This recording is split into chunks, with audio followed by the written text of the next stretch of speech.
This is Dream Power Radio, the place where your dreams turn into reality. Here is your host, Debbie Spector-Weissman. Hello, and welcome to Dream Power Radio. I'm your host, certified dream life coach, Debbie Spector-Weissman. This is the place where we talk about dreams, both daytime and nighttime dreams, and how you can use them to make the internal shift to a life you love and rediscover the truth of who you really are. I'm going to start today's episode with a quote. Dreams awaken us to different aspects of ourselves, different dimensions of reality, and allow us to interact with our spirit through these unique experiences. That sounds like something I would say, and I actually do support those words wholeheartedly, and I wish I wrote them. But they're not my words. They were written by my guest today, a master teacher of higher consciousness, Susan Zummo. And I'm glad she did so as part of her book, Mapping the Inner Landscape, because it gives me another reason to devote an episode to my favorite subject, the power of dreams. Susan has over 30 years' experience teaching us how to focus on a deeper connection to soul. And one of her main methods of doing so is through dreamwork. So with that, let's talk about dreams. Welcome to Dream Power Radio, Susan. Thank you, Debbie. Thank you. Susan, something that struck me about you is that you've been a dreamer all your life. In fact, it was common with you to discuss your dreams with your father when you were a child. What I found remarkable is that he never said anything back. He didn't say, "Oh, it's just a dream," and dismiss it. He allowed himself to be a neutral observer and let you express yourself. How did that affect you? And shouldn't this be the way that all parents react to their children's dreams? Oh my gosh, we would hope so, wouldn't we? Yeah. I really appreciated that in my father. He was very casual, very nonchalant. He always said, "Oh, that's nice." And that was really all he ever said to me, which encouraged me, of course, to tell him my dreams every morning before he left for work. So I've been dreaming since a child, and I love my dreamscape. It's a place where I can escape, I can learn, I can serve, I can grow, I can test myself. It's just a wonderful place. I wish everybody would delve into their dreams. Oh, I do too. And in fact, one of the reasons I started this program was to expose people to the idea that we all dream. And if we all start paying attention to our dreams, think of all the miracles that can happen. Yeah, absolutely. There's nothing to be afraid of. Even the frightening dreams have a message for us. And you know that they're really not about frightening events, but more about looking at our fears. And so I would encourage everyone not to be afraid to remember their dreams, but to encourage that in themselves. I know. And the unfortunate part is because most of the dreams that people remember are their nightmares, they say, "Oh, no, keep that away from me, keep that away from me." And then we're training our brain. Don't pay attention to it. That's exactly right. But tell me, are dreams the only way that our soul communicates with us? Oh my gosh, no. Everything in life is talking to us all the time. And the way that it works, and the way that I learned, is that it starts outside of us. So in a life event, then the soul will whisper in a life event. And if we don't pay attention, it'll talk a little louder by giving us something that happens to our house or home. If we don't pay attention to that, then it'll talk a little louder and give us something in our car or a vehicle. If that doesn't work, then it will hit the body. And once whatever it is hits your body, you have to pay attention. There is no getting away from it, right? Because it's in your body. So things happen to us all the time that are messages and whispers of the soul. If we can only listen and interpret them, we can get it before it comes right into the body, right? Right. So tell me, what would be some of the daytime symbols that indicate that our soul is communicating with us?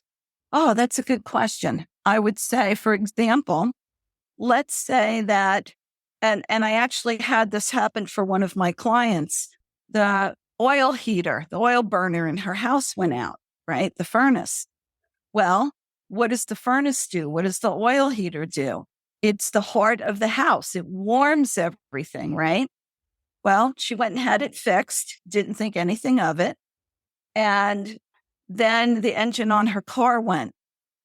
Well, what is the engine on the car? That's the heart of the car, right? Well, she went and got the car fixed, didn't think anything about it. And then her husband had a heart attack. And then she called me up and said, "Oh my gosh, what happened?" And I said, "There's some heartache there. There's some pain in the heart that needs to be looked at." And because they shared the house, they shared the car, it was him instead of her, but still the same symbolism. So that's a good example. I see that. And was she able to learn from that and his experience? I mean, I'm hopeful that he recovered from that. Uh, He did actually. And she was so shocked at it that the two of them went to a marriage counseling and were able to heal their relationship. so it wasn't just his heart that was being broken, it was both of them. And that was the thing. And it's Absolutely. Yeah. right. It's so amazing the synchronicities that happen when they're out there, when we pay attention to them and can actually change our lives. I want to get back a second to our nighttime dreams. Yeah. There's a quote in your book that I love. It says that a dream which is not interpreted is like a letter which is not read. And that speaks so well to the insights that we get from our dreams. So let's get down to talking about the dreams themselves. And I believe that you have what I call 2 basic rules for dream interpretation. So what are they? Well, the first rule is, what does it mean to you? And the second rule is, what does it do? What's its function? But I prefer for everyone to create their own dream dictionary rather than going through and using mine, because symbols mean different things to different people. I can't swim. So when someone says, picture yourself on a lake floating, all I'm thinking about is drowning. I'm not thinking about peaceful thoughts. So I learned early on that symbols are very personal. And so when you're looking at a dream symbol, you want to look at it in context of the dream, of course. And what does it mean for you? And that's always going to give you the right answer for you. I tell you, that is something that I learned also very early on when I started this practice. One of my first clients had a dream that involved chickens. And I was consulting a dream dictionary at that time to see, well, what does a chicken mean? And it told that fear and there's sort of a negative connotation to it, but didn't make sense to the dream because it was a happy dream for her. And I'm like, well, what's going on here? And then I said, well, what does a chicken mean to you? And she's, I love chickens. I raise chickens and they're my pets. So of course it changed the entire meaning. And that's, that was a wake up call to me. Yes. Absolutely. Means to the person themselves. However, because people have been dreaming ever since we've had minds that were thinking minds, over the thousands of years, there are symbols that do have sort of commonalities to a lot of people and can start off as jumping off points when we're trying to figure out what does the dream mean to me. So let's talk about some of the more common dream symbols and talk about in generalities what it may mean so that when you're getting there, you can start, well, this is our taking off point. So first one I want to talk about is house. Oh, love the house. So if we look at everything in the dream as us, the house is us. So the upper level of the house or upstairs is your higher mind, your higher selves, your higher consciousness. The main floor is your personality. The basement or lower floors are usually subconscious or hidden things, right? And then we generally look at what room we're in. So if we're in the kitchen, that's usually a place where we create food, we nourish ourselves. But again, that's general. If a kitchen is where you got yelled at when you were a kid, it's not going to be a nourishing place, right? The living room is basically where everybody entertains. That's where people, live together. Bathrooms always have to do with elimination, right? Getting rid of junk. Bedrooms can either be places to rejuvenate, to rest. They can be intimate places depending upon where you are in your life and what your relationships look like. And then whatever is in the house, we have to look at what it does. So if you're dreaming about a coffee maker, coffee makers have thermostats and they get hot. So how's your temperature regulating? How's your mood, right? Are you dealing with anger? Those kind of things. So that's some general things about a house. Right. And into that, as I'm hearing you talk about it, it also brings up another very important point when you're looking at a dream, which is the emotion inside the dream. So talk a little bit about that, how important that is. It's really important because sometimes what you see in a dream doesn't match what you feel. So you may be inside a beautiful house, but it doesn't feel right. It feels uncomfortable or you're feeling unhappy. And so that could be talking to you about what's different in you. So the outside and what you're showing to the outer world may be very different than what you're feeling on the inside. And that's an indicator as well. So emotion always is important. Good that you brought that up. Thank you. Yeah. Well, I find it's sometimes for me, it's a starting point, especially when, like I say, the emotion doesn't fit what you might call the narrative of the dream. So you have to look at why doesn't it fit? What's going on there? And that often is at the heart of the insight that you're looking for. Why is a good question to ask always. And asking questions all the time. I certainly believe that in my role, it's not my role to tell, the person what the dream means. My role is to ask those questions so that they get that aha moment. Absolutely. Yeah, so you have that nice. I do. And you just reminded me of Edgar Cayce, who a lot of his work was dream interpretation, right? People would come to him and tell them their dreams, and he would go into trance and give them advice, life advice. Absolutely. Well, I want to get back to talking about these common symbols. Another very common one is a car. So let's talk about that. Well, as an intuitive, I love cars because I don't need to tune into someone, so to speak, to know everything about them based on what's going on with their car. So the front of the car is where we're headed. The back of the car is, of course, the past. The right side is generally masculine or male. The left side is generally feminine or female. And then again, we look at what's going on in the car, right? The car itself. So many years ago, I had a car that I was calling something, tapped the windshield, and the windshield cracked right across my line of vision. And so I went and replaced the car and got in the car. Oh, and by the way, the door handle pulled off on this car as well. Got the new car, a new used car, got the car, had a little divot in it, drove it for a little while, and all of a sudden a crack appeared across the middle of the windshield. My daughter got in, went to roll down the window, pulled the handle off the door. And so by the time I got to the second car, I went, oh, what's going on? Well, what is a crack across the middle of the windshield? It prevents you from seeing. And then the door handle was being trapped. And at that time in my life, I was in a terrible marriage and I didn't want to see what my spouse was doing because I knew that I would have to change something and I felt trapped. And so by the time it happened to the second car and I was getting ready to get the third car, I decided I had better do something about it.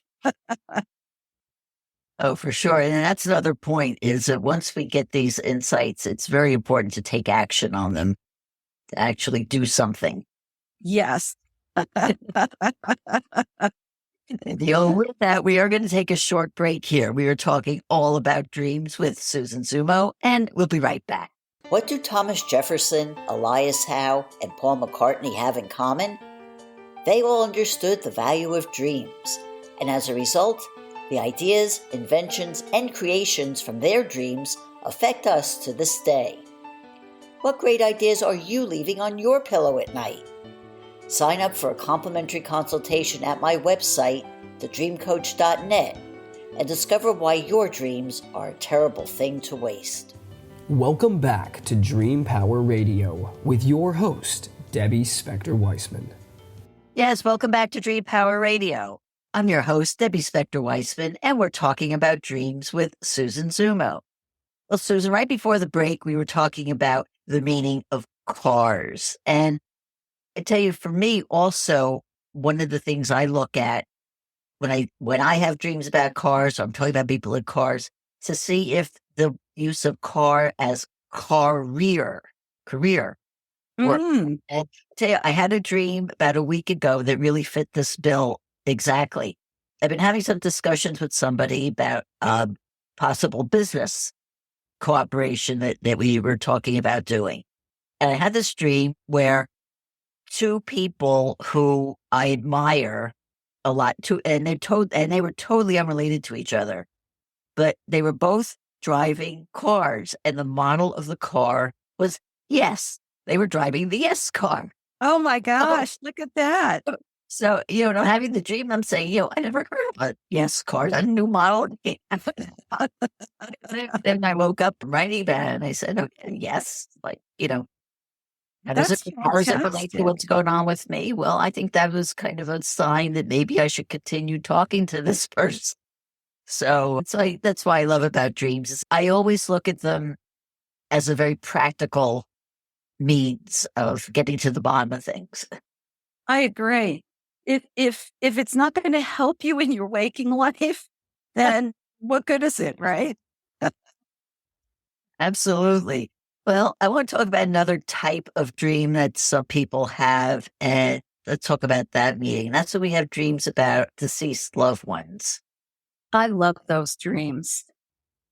And I have them quite frequently where I get to have dinner with my parents or visit with my grandparents because dreams of deceased, if you dream of someone deceased and they're still alive, that doesn't necessarily mean that they're about to die. It can mean that they're having a huge transformation because remember, the death of one thing is the birth of something else.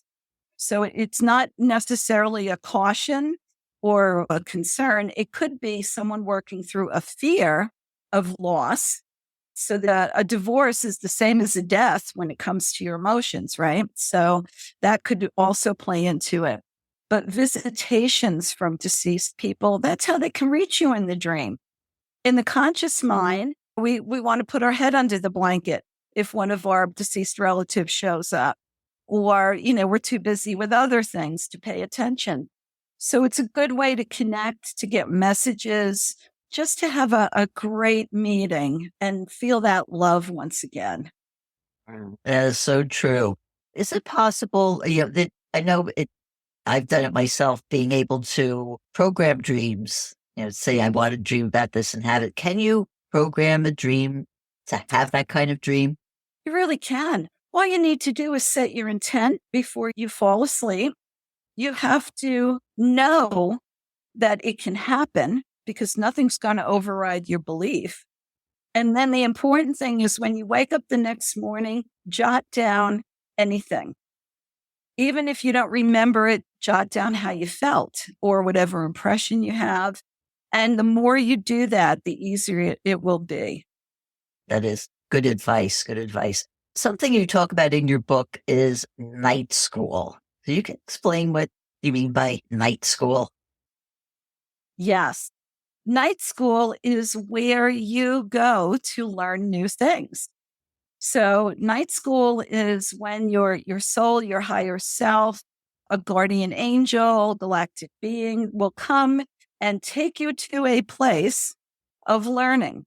It might look like an auditorium or a lecture hall. sometimes you'll be in the middle of a scene and everything looks real, but it's not. It's got like a TV quality to it. And that's a place where we go to get tested when we want to test ourselves to measure our progress. Because in the dream, you can't fake who you are. So you may say, I'm a kind and loving person. I embrace everybody. And then you find yourself in a dream with someone that you really don't like. And you have a reaction. And then you wake up the next morning and go, okay, I really need to work on that. So that it could be a testing. It could also be a place where you get new knowledge. And lots of people, there are lots of examples of people who bring things through dreams. And those are real too. That is true. Would this be sort of like having dream masters or people like that coming to us through our dreams? Absolutely. Absolutely. When we're in the dream state, most of our filters are off and we are much more approachable. And so when I want to work through something or learn something new, I just set that intention before I go to sleep, and my guys come and get me and they'll start talking to me. I find them a little frustrating because sometimes they're hard to remember. They go in on a different level. So there are times where I've dreamt and I actually had a guide say, okay, now I'm going to repeat it again so you'll remember it. I want you to write it down. And I'm in the dream. I'm like, okay, I got it. I'm repeating it back. And then I wake up the next morning and it's gone. So we know that it goes in on a certain level. And when it's ready to come forward, it'll come forward in inspiration or information. Hey, let's say somebody is hearing about this or is interested in dreams and they say, well, I would love to have a spirit guide come to me in my dreams. How do you make that happen? You just have to invite them. We have free will. We are very powerful. And our unseen help is always on standby, but they cannot impose themselves on us. They have to be invited. They have to be asked. And it's very important for us to do that. It's also very important for us to feel safe and to know that we are safe and to know that we're protected.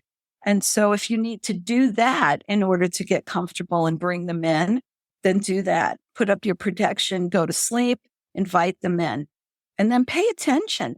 They don't always talk to you in the dream. Sometimes they'll talk to you in life symbols. And that's another important point to make, to be aware, not only in our dreams, but to be aware in our living. Right? If you want to learn, if you want to know, then everything in life is a learning or a teaching. Absolutely. Absolutely. Do you deal with lucid dreaming? I do. I don't think it's as hard as everybody says it is. I don't feel that it's something that you really have to learn so much as just being aware. To go back to that ex-spouse of mine, there were many, many times where I had dreams of us still married, still arguing, still working things out. And at one point I would look at him and say, why am I doing this? We're not married anymore. I don't need to be having this dream. I'm waking up, So it's what I teach children who have nightmares and they're having, a nightmare or a monster come. I teach them to hold a sword of light or to put their hand up and to say, I am the light. You do not scare me. And that's a form of lucid dreaming for children, for them to gain consciousness in the dream and take control of it. And then the nightmares go away. And that is such a great way of empowering them. Make them see that they do have that power within themselves. Yeah, we all do. We just have to remember it. Yes. But because it gets programmed out of most of us when we're children. That's why it's so important to really reinforce it when they are children. Right. And to remember it when we're adults, because we forget too. It is so true. Well, speaking about forgetting, I think that I always stress when talking about dreams is the importance of keeping a dream journal. so we don't forget our dreams. So tell me your thoughts about this. I love dream journals. I've got books all over the house filled with them. The way that I learned was to jot the dream down, and then on the opposite page in my journal to jot down what each symbol meant so that I could interpret it right then and there. And then I've gone back and looked at dreams, and they tell a story. They tell the story of your life. And it's really interesting to say, oh yeah, I dreamt about that quite a while ago. New careers, new relationships, new ideas, movement. It's all in there. And so I think writing it down is good. If you're not a writer, record it. Get a recording and record it. Now we have speech to text on our phones. So do it that way. Right. Any way you do it is good as long as you do it. Because you're right, over time you do see patterns emerging. Yeah. And that is great. Do you ever draw your dreams? Oh gosh, I wish I was an artist. Yes. Sometimes I see thing in a dream or I experience something in a dream, and I will draw the most horrible looking stick figures and symbols. But when I go back and look at those things, I can see the dream again in my mind's eye. And it's very powerful. It is. And I wish I could get myself to that state. I have this running argument with one of my friends who's an artist, and that, my stick figures are so bad that I don't make any sense to me if I wrote them down. And I'm a writer, so I feel more comfortable with words. But I think the point is, whatever works for anybody is the thing to do. Yeah. The important thing is to trigger the memory of the dream so that you can bring it forward and examine it again. Absolutely. Well, Susan, is there a final thought you'd like to leave with our audience? I would say, yes, dream big. Dream, daydream, night dream. Dream your life into existence and have no limits, because your soul is listening and it is talking to you and it will respond. Wonderful. Susan, how can people find out more about you and your work? Very easy. All they have to do is go to susanzummo.com, or they can email me at susanzummo@gmail.com. Very simple. That's fantastic. Well, Susan, thank you so much for being on Dream Power Radio today. Debbie, thank you so much for having me. I really enjoyed talking to you, especially a kindred spirit and dreams. Well, there are a lot of us out there, and I think it's growing too. But thank you again so much. Thank you so much. You have a wonderful day. Okay, we've been speaking about dreams with Susan Zummo. Hope you've enjoyed today's program. If so, please hit that subscribe button so you don't miss out on any future episodes. Until next time, this is Debbie Spector-Weissman saying, sweet dreams, everybody. You've been listening to Dream Power Radio with your host, Debbie Spector-Weissman. For more information on Debbie or to sign up for her newsletter, go to dreampowerradio.com. This has been Dream Power Radio.